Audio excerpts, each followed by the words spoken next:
రేవంత్ రెడ్డి అంటే ఆయన వచ్చినాక ప్రజలకు ఒకటి ఏంటంటే ఒక స్వేచ్ఛ వచ్చిందని, ప్రభుత్వం మా ప్రభుత్వం అని, మేము ఎప్పుడైనా మా కష్టం ఉంటే ప్రభుత్వానికి చెప్పుకోవచ్చు అని, ముఖ్యమంత్రి గారికి చెప్పుకోవచ్చు, మినిస్టర్కి చెప్పుకోవచ్చు, మా ప్రగతి భవన్ గేట్లు ఓపెన్ ఉన్నాయని, అదేవిధంగా సెక్రటేరియట్ గేట్లు ఓపెన్ ఉన్నాయని ఒక ఫీలింగ్ అనేది వచ్చింది.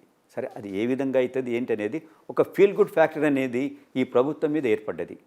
దాని ద్వారానే ఇంతమంది ప్రజలు ఈరోజు ముఖ్యమంత్రి గారిని కలుస్తున్నారు. నాలాంటి వాళ్ళు కూడా మంచి ఏదైనా ఒక ముఖ్యమంత్రి ప్రజలలో గుడ్ విల్ తోటే మేము కూడా ఉంటాం కదా. రాజకీయ నాయకుడు ఉంటాడు, ప్రజలకు ఒక పార్టీ మీద గుడ్ విల్ లేకుంటే ఆ పార్టీకి ఏం మనుగడ ఉంటుంది చెప్పండి. ఈరోజు ముఖ్యమంత్రి గారి మీద ఈ విధంగా అంటే 10 ఏళ్ల తర్వాత కాంగ్రెస్ వస్తుందో రాదో అనుకున్నారు. అలాంటి కాంగ్రెస్ను ఈరోజు తాను ఈ యొక్క తెలంగాణ రాష్ట్రంలో తీసుకొచ్చిండు.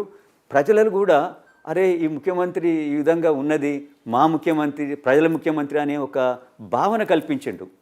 సార్ ముందు ముందు మరి ఆ విధంగా ఉంటుందా అనేది అది కాలం చెప్తుంది. కానీ యాజ్ ఆన్ డేట్ ప్రజలందరూ కూడా ఒక ఫీల్ గుడ్ ఫ్యాక్టర్లో ఉన్నారు. ఈ ముఖ్యమంత్రి మంచి చేస్తాడని ఒక ఫీలింగ్ తోటి అయితే ఉన్నారు అనేది దాంట్లో ఎలాంటి సందేహం లేదు.